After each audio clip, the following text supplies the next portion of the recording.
Al-ansar la yuhibbuhum illa mu'minun, ansari hawapendi wao isipokuwa mu'min. Wala yubghiduhum illa munafiqun, na wala hawachukii wao isipokuwa ni mnafiki. Maneno ya wazi haya.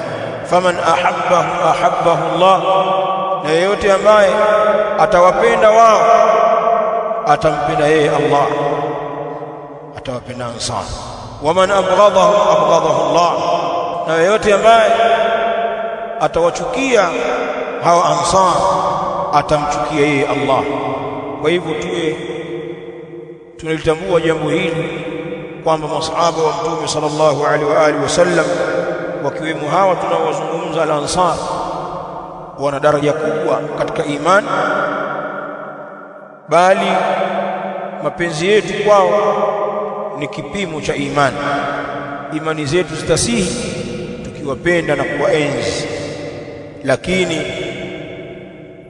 imani zetu zitaporomoka pengine tukafikia kiwango cha wanafiki kwa sababu ya kuwachukia na kuwabeza al-ansar, na hawa ni sehemu ya masahaba wa Mtume sallallahu alaihi wa alihi wasallam.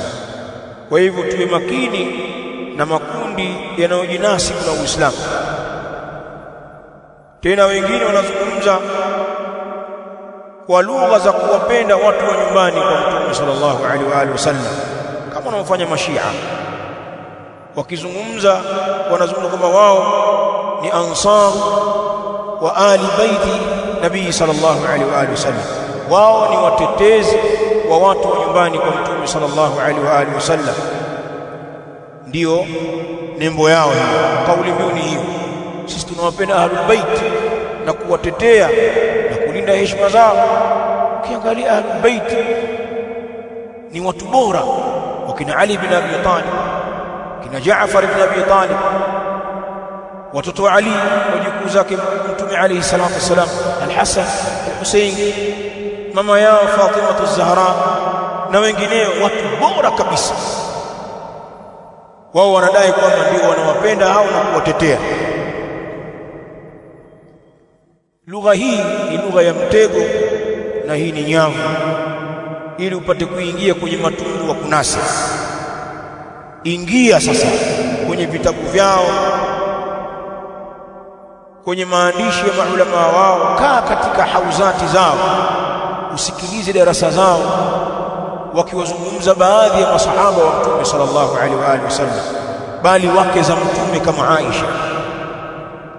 Utajua kwamba yale maneno yote ya kuwanusuru watu wa nyumbani kwa Mtume yalikuwa ni geresha, na wao wana nguzo katika dini ya Kishia inaitwa nguzo ya taqiya, kuuficha ukweli kwa maslahi.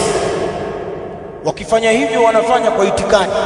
Utakaa na Shia miaka kadhaa na kusoma mwelekeo wako, kama kuna kitu fulani wakipenda na kwao ni kitu kiovu, haukwambii papo kwa papo, watapamba pamba hivi, watakuzugazuga. Na ndio mahala mashia wamewazoa masufi wengi, wanadhihiri kwamba na wao wanaunga mkono maulidi, mazazi ya Mtume, watu wa nyumbani kwa Mtume, maulidi ya Fatima, wana maulidi ya Hussein, al-Hasan. Na ndio mambo ya masufi hayo. Masufi kuwaletea ngoma na mambo ya kuimba na wali ukawepo, wewe minal faizin. Hawataki mambo mengine yoyote, mashia wamewaingia hapo. Lakini baadhi ya mashekhi wa kisufi washazinuka, na wengine zamani waliwajua mashia, wanazungumza hawa watu hawa tunawasogeza kwenye hadhara zetu, hawa watatuharibia dini, hawa wanawatukana wabora wetu. Maana mtu mwovu hawezi kujificha wakati wote, hii dini inalindwa na Allah. Baadhi ya mashia wamezungumza maneno mabaya yakarekodiwa kwa video yako mitandaoni, wakina Jalala wakiwakejeli masahaba. Kiongozi wa Kishia anazungumza wazi kejeli kwa masahaba wa Mtume sallallahu alaihi wa alihi wasallam. Klipu yake ile imezagaa sasa, akizungumza alipofariki Mtume sallallahu alaihi wa alihi wasallam, pana watu hawakuonekana kwenye kumwandaa Mtume pale. Hawa kina Abu Bakar na kina Umar walikuwa wapi hawa? Anazungumza kama Mtume kafa, wakina Ali wanalia, wana uchungu, wanamuandaa mtume wao na ndugu yao. Wakina Abubakar wako huko wanagombania madaraka. Kadhihirika mpaka wale walikuwa wakipewa bahasha katika zile markazi za kisufu, huyu kumbe sio. Baadhi ya mashaikh wa kisufu wamezungumza kwa uchungu kwamba hawa watu wataki hata misaada yao kwa maulidi yetu, hapana bwana. Mmoja akasema afadhali mawahabi, wale ni masuni wenzetu, afadhali na wale. Tukaambiwa sisi tuna nafuu.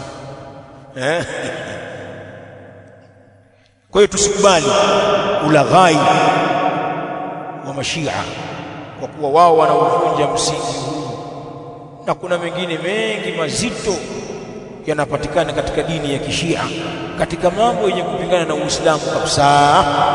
Tumefahamiana? Muhimu sana hichi kipengele hapa. Tayeb.